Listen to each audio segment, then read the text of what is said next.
হে কি, জল নেই? জল শেষ হয়ে গেল নাকি?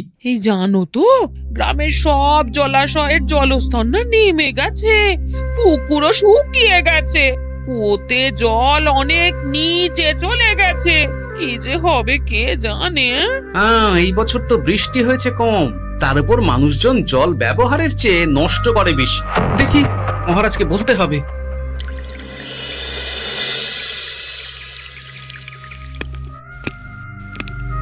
এই তো গোপাল এসে গেছে। শুনেছো, রাজ্যে সকল জলাশয়ে শুধু শুনিনি, চাক্ষুষ দেখেছি, আর এর কারণ ও তার সমাধানও ভেবে এসেছি মহারাজ। তুমি কি বলতে চাইছো সেটা বলো না খোলসা করে। মহারাজ, আসন্ন দিনে জলাভাব মেটানোর একটাই উপায়, তা হলো প্রজাদের উপর কর চাপানো। মহারাজ, আমার ঠাকুরদা বলতেন, যা মেলে মূল্য বিনে তার মূল্য কে আর জানে। আমরা যেহেতু জলের মতো এত মূল্যবান সম্পদ বিনামূল্যে পাচ্ছি, তাই একে গুরুত্ব দিতে শিখিনি। সবাই মিলে দেদার জলের অপচয় করছে। আমি এই অপচয়ের বিরুদ্ধে কর বসানোর পরামর্শ দিচ্ছি মহারাজ। জলের জন্য দেবে দাম, ছুটে যাবে কাল ঘাম। হ্যাঁ, যখনই জলের জন্য কর দিতে হবে, তখনই জলের অপচয় বন্ধ হবে। এতে লাভটা কি হবে গোপাল? মানুষ কম জলে কাজ করা শিখে যাবে, ফলে আগামী দিনে যদি জল সম্পদ কমেও যায়, এই কৃষ্ণনগরের প্রজারা আগে থেকেই তার জন্য প্রস্তুত হয়ে যাবেন। কিন্তু আমি আমার প্রজাদের কাছ থেকে জলের দাম নেব গোপাল? না মহারাজ, কর বাবদ যে অর্থ উপার্জন হবে, তার সাথে আপনার দান মিলিয়ে রাজ্যের মধ্যে একটা বিরাট কৃত্রিম জলাধার বানানো হবে। বাহ বাহ বাহ!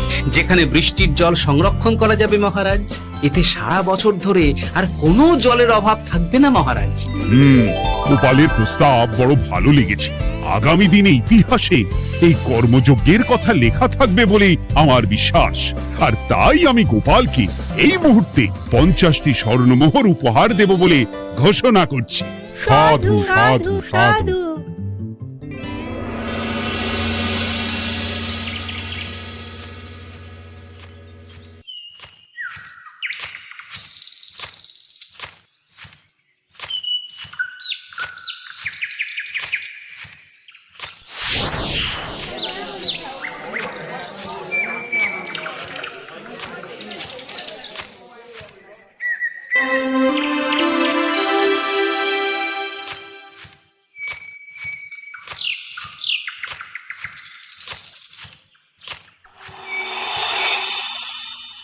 মানে আমার এই এতটুকু স্বাদ তুমি পূর্ণ করবে না? আমি কি নিজের জন্য চেয়েছি নাকি? সবই তো পাবে তোমার মেয়ে আর জামাই। হ্যাঁ, সে বুঝেছে গিন্নি, তাই বলে এতগুলো মুদ্রা আমি খরচ করতে পারবো না। পারবে না? আমি তাঁতির বাড়ি থেকে মেয়ে জামাইয়ের জন্য কয়েকটা শাড়ি আর ভালো পাঞ্জাবি কিনে একটু পাঠাবো। কিন্তু এখন আমার কাছে অত মুদ্রা নেই গিন্নি, পরে পেলে আমি ঠিক তোমার স্বাদ পূরণ করব। আবার বাজে কথা বলার জায়গা পাও না তুমি। এতক্ষণ কোথায় ছিলে গো? আমি বেলায় নদীর পাড়ে গিয়েছিলাম, তখন কমলা আমাকে বলল তোমায় নাকি দেখেছে। কি দেখেছে?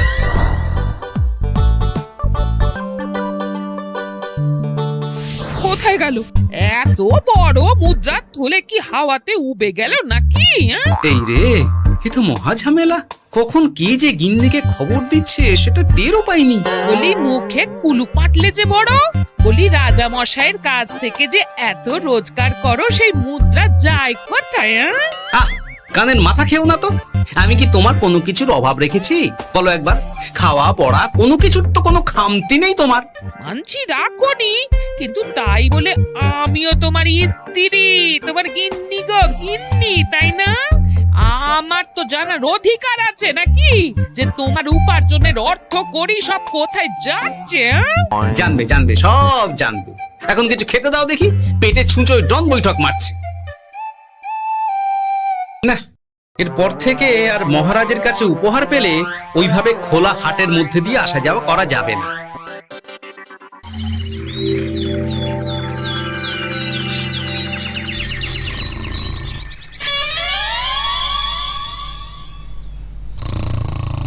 তোমার আর কোনো চিন্তা নেই গোপাল। আমি তোমার মাসোহারা তো বাড়িয়ে দিলাম, সঙ্গে প্রত্যেক দিন তুমি 10 মোহর করে পারিতোষিক পাবে। এই নাও।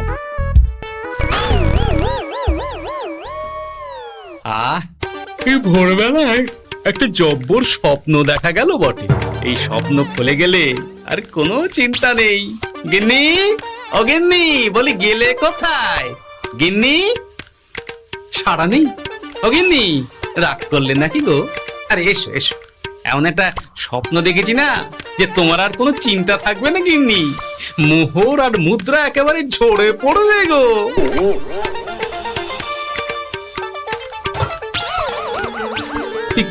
এইসব ফলাহার সাজিয়ে রেখে গেল কোথায় গিন্নি? নিজের বাপের বাড়িতে তো যাবে না, কেউ নেই সেখানে। মেয়ের বাড়ি গেল নাকি? না, মেয়ের বাড়িতে তো গিন্নি যায় না। তাহলে না না, খালি পেটে এত ভাবতে পারছি না। আগে মুখ হাত ধুয়ে এসে কিছু খেয়ে নি, তারপর দেখি গিন্নি কোথায় গেল। না, গিন্নিকে তো কোথাও দেখলাম না। গেল কোথায়? যাকে আগে রাজবাড়িতে তো যাই, ফেরার সময় না হয় আবার খোঁজ নেব, ততক্ষণে ফিরেও আসতে পারে।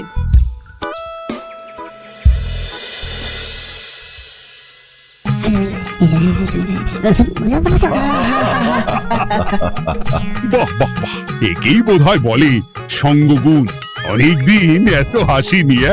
যা বলেছেন মহারাজ। হাসির চোটে পেটে ধরছে খিল।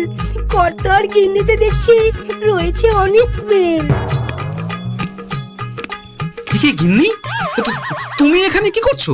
এ কি গোপাল, তুমি রাজসভায় এলে যে বড়? তুমি নাকি রাজসভার কাজ থেকে অবসর নিতে চেয়েছো? হ্যাঁ, এই কথা কে বললো মহারাজ? এই তো উনি বললেন। বলি আমি আবার কি করব? তুমি আমায় একটা কাজ দিলে আর সেটা আমি করব না বলো? আমি তোমায় কাজ দিলাম? কি কাজ? বাবা গোপাল, তুমি কি আকাশ থেকে পড়লে নাকি? তুমি তো তোমার গিন্নিকে বলে পাঠিয়েছো যে তুমি আর রাজসভার কাজে যোগ দিতে চাও না। তোমার নাকি আর কাজে মতি নেই, তুমি বিশ্রাম চাও। এই রে, গিন্নি দেখি ভয়ঙ্কর চাল দিয়েছে। আমার নামে রাজসভায় এসে এইসব বলেছে। তাই কথা ঠিকই গোপাল, যে তোমার অবসর গ্রহণের কথা শুনে আমি বিশেষ মনমরা হয়ে পড়েছিলাম। কিন্তু তোমার গিন্নি যেভাবে রাজসভায় হাসি মজা হুল্লোড় পরিবেশন করছে, তাতে আমার মনে হচ্ছে এ সাপে বর হয়েছে। এই বেলা যদি গোপালকে কায়দা করে রাজসভা থেকে তাড়ানো যায়, তাহলে আমার পথ থেকে বিরাট বড় একটা কাঁটা উপড়ে ফেলা যাবে। গোপাল গিন্নি সবার মধ্যে বিলিয়েছেন হাসি, তার জন্য রাজামশাই হয়েছেন ভারী খুশি।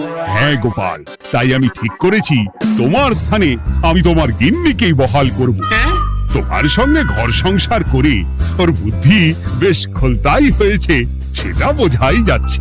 এছাড়াও আমাদের অনেক পরামর্শ দিয়ে সাহায্যও করতে পারবে। তাছাড়া উনি মহিলা বলে অন্দরমহলেও যেতে পারবেন, রানীমাও খুশি হবেন বলেই তো আমার বিশ্বাস। কি গোপাল গিন্নি, তোমার এই কাজ করতে কোনো আপত্তি নেই তো? আপত্তি কেন থাকবে মহারাজ? আমি ধন্য আপনি আমায় এত বড় সম্মান দিচ্ছেন বলে। এ তুমি আমার কত বড় সর্বনাশ করলে গিন্নি। তুমি কিনা শেষে আমার চাকরিটাই খেলে। এটা গোপালের জন্য বড় ভালো হলো, তাই না? কোনো কাজ করতে হবে না, কিন্তু রোজগার আগের মতোই থাকবে। অবসর আর উপার্জন একসাথে। না হে গোপাল, তুমি আর এখানে কাঁচু মাচু মুখে দাঁড়িয়ে না থেকে নিজের বিশ্রামে ব্যাঘাত ঘটিও না। আমাকে সবার কাজ শুরু করতে দাও। যথা আজ্ঞা মহারাজ।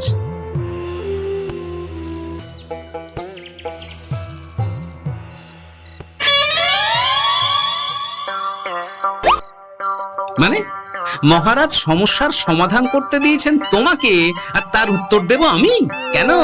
তুমি আমার চাকরি খাবে আর তোমার সেই চাকরি রাখার দায় নেব আমি? হ্যাঁ হ্যাঁ নেবে। মানে কাল রাজসভায় মহারাজের সমস্যার সমাধান করব, সেই মতো কথা দিয়ে এসেছি। হ্যাঁ, আগাম 10টা মুদ্রাও বাগিয়ে এনেছি। তার থেকে তোমায় একটা মুদ্রা দিলাম। এখন মানে মানে আমাকে উত্তর বলে দেবে, না হলে আমি কেন দেব? আমি পাবো একটা মুদ্রা, আর তুমি আমার কাছে উত্তর জেনে নিয়ে সেটাই বলে পাবে 9 মুদ্রা। কিছুতেই না। বলবে না? না। তাহলে ভালো করে শুনে রাখো, আজ থেকে ঘরের উনুনে হাঁড়ি চড়বে না। চাকরি তো খুইয়েইছ, এবার না খেয়ে প্রাণটা খোয়ানোর জন্য তৈরি হয়ে যাও। হ্যাঁ। ওরে বাবা, এমন কথা কেন বলছো গো গিন্নি? তুমি তো জানো যে খিদে একদম সহ্য করতে পারি না। এখন যদি তুমি এইসব বলো, তাহলে আমার রক্ষে নেই গো। বেশ, তাহলে আমি যা জানতে চাইছি শ্বশুর শ্বশুর করে বলে ফেলো দেখি। এ আমি কি শাঁখের করাতে পড়লাম রে বাবা! ঠাকুর, এত দুর্ভোগ লেখা ছিল, ঘরে বাইরে সব জায়গায় এত হেনস্থা যে সহ্য করা যায় না ঠাকুর।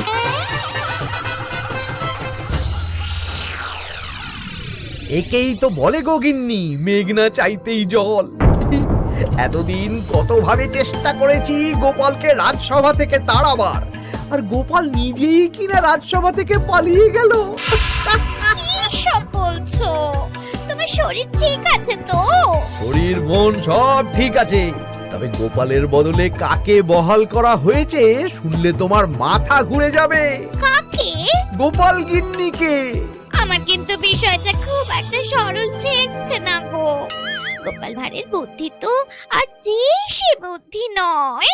উনি যাই করেন খুব ভেবে চিন্তে করেন, এর পেছনে আবার কোনো মতলব নেই তো। এটা তুমি মন্দ বলনি গিন্নি, গোপালকে নিয়ে সত্যিই কোনো বিশ্বাস নেই। ও কখন কি ঘোট পাকাচ্ছে বলা যায় না। আমাকেও সাবধানে থাকতে হবে, দেখতে হবে যে গোপাল আসলে কি চাল চালতে চাইছে।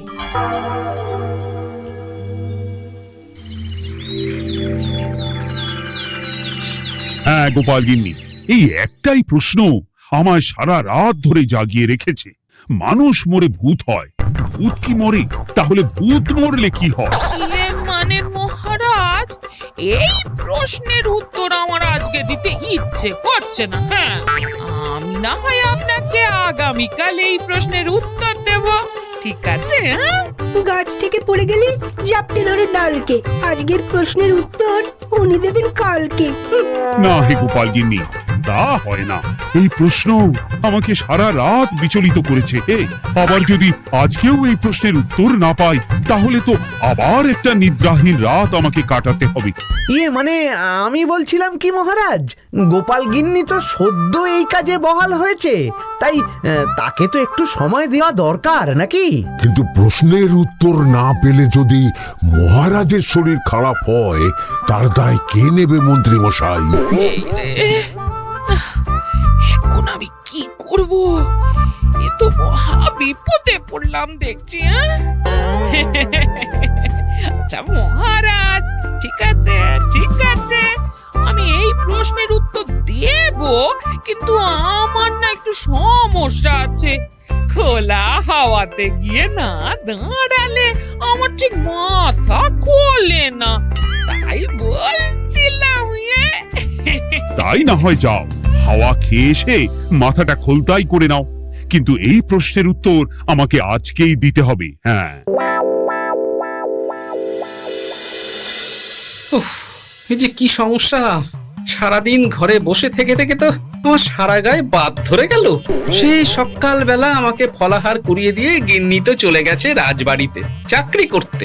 এদিকে আমার যে পেটে কিচ্ছুটি নেই, তার কি হবে? মহারাজ দোকানে গিয়ে যে ভালো মন্দ খাবো তারও উপায় নেই, তাহলেই তো কাঁড়ি কাঁড়ি খরচা। না, একবার দেখি তো উনুন ধরিয়ে অন্তত ভাতটা চাপাতে পারি কিনা, তাহলে গিন্নির ওই হাঁড়ি না চড়ার হুমকির হাত থেকে অন্তত বাঁচা যাবে।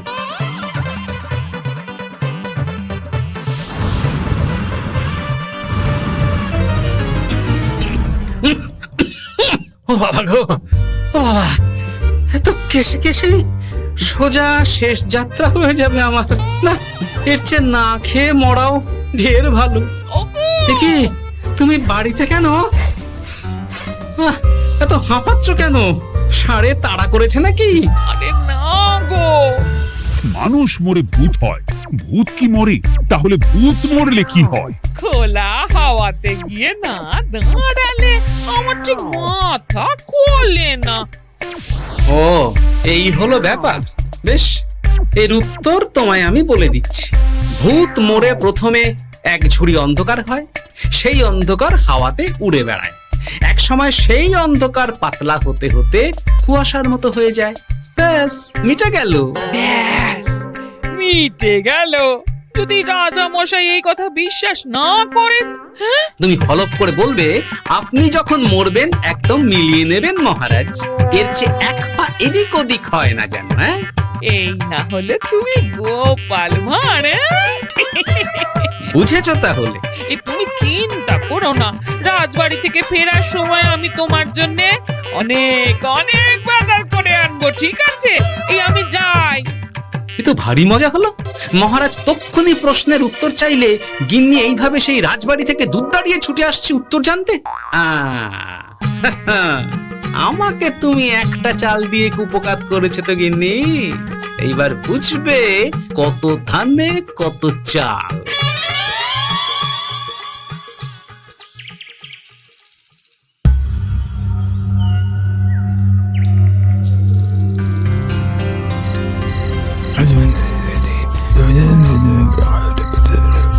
বুঝেছিস তো তোর কাজটা? খুব বুঝেছি গোপাল দাদা। নেই, এবার লেগে পড় দেখি।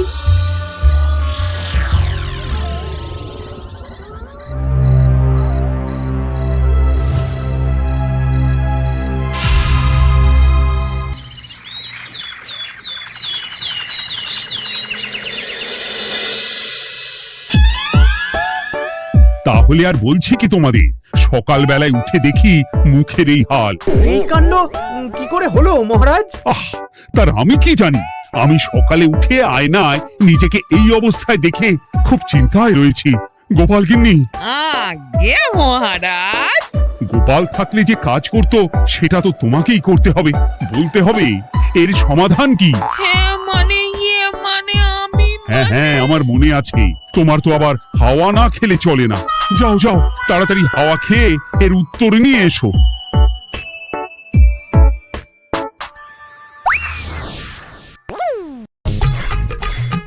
এই জন্য তুমি এত দূর ছুটে এলে গিন্নি? মহারাজকে বলবে যে তিনি যেন আজ রাতে চাদরটা মুখে ভালো করে মুড়িয়ে ঘুমান, তাহলেই মিটে যাবে। এই রং চলে যাবে আর নতুন করে কিছু হবেও না। ও মা, বলি এত সোজা সমাধান, হ্যাঁ? তা নয় তো কি?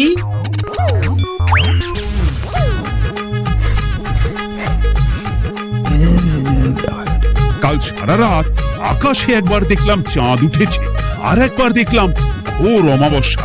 এর কারণ কি? একই রাতে দুই তিথি হয় কি করে? মানে আর একটা সমস্যা, হ্যাঁ, এটা আগে বললেই তো হতো মহারাজ।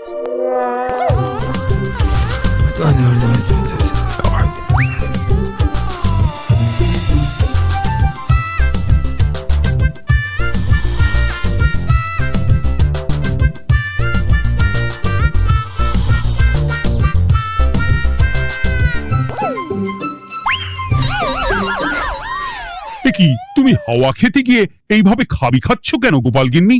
এর কারণ আমি জানি মহারাজ। সে কি কাণ্ড! তুমি কি করে জানলে? গোপাল গিন্নি মোটেও হাওয়া খেতে যায়নি মহারাজ, সে গেছিল নিজের বাড়িতে গোপালের কাছে আপনার বলা প্রশ্নের উত্তর জেনে আসতে। মানে গোপাল গিন্নি তার মানে আমাকে ঠকিয়েছে? তা জানি না মহারাজ, তবে আমার মনে হয় এর পেছনে গোপালের কোনো গভীর ষড়যন্ত্র আছে, না হলে সে এমনটা করবে কেন? আর এক রাতেই আপনার সাথে এতগুলো অদ্ভুত ঘটনা পর পর ঘটবে কেন? বটে, এক্ষুনি গোপালকে ডেকে আনো।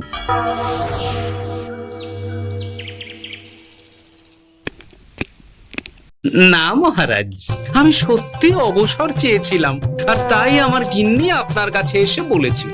ওর কোনো দোষ নেই মহারাজ। না মহারাজ, আমি মিথ্যে কথা বলেছি, হ্যাঁ।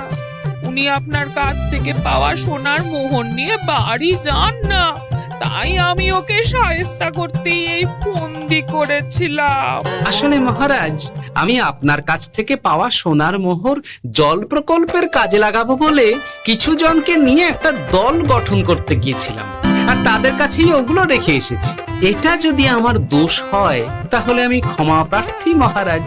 সাধু গোপাল, সাধু তোমার উত্তর। এই কাণ্ড! আর এদিকে রাজবাড়ি থেকে বাড়ি, আর বাড়ি থেকে রাজবাড়ি করতে করতে আমার প্রাণ ওষ্ঠাগত হয়ে গেছে মহারাজ। ওহ, আমার ঘাট হয়েছে, আপনি আমায় ক্ষমা করে দিন মহারাজ। এইবার মজার টের পেয়েছ তো গিন্নি? আপনি আপনার আদরের গোপাল ভাঁড়কেই তার চাকরি ফিরিয়ে দিন মহারাজ। আমি যাই আমার হেসেল সামলাতে। কেলে পচা খুব ভালো করেছে বলতে হবে।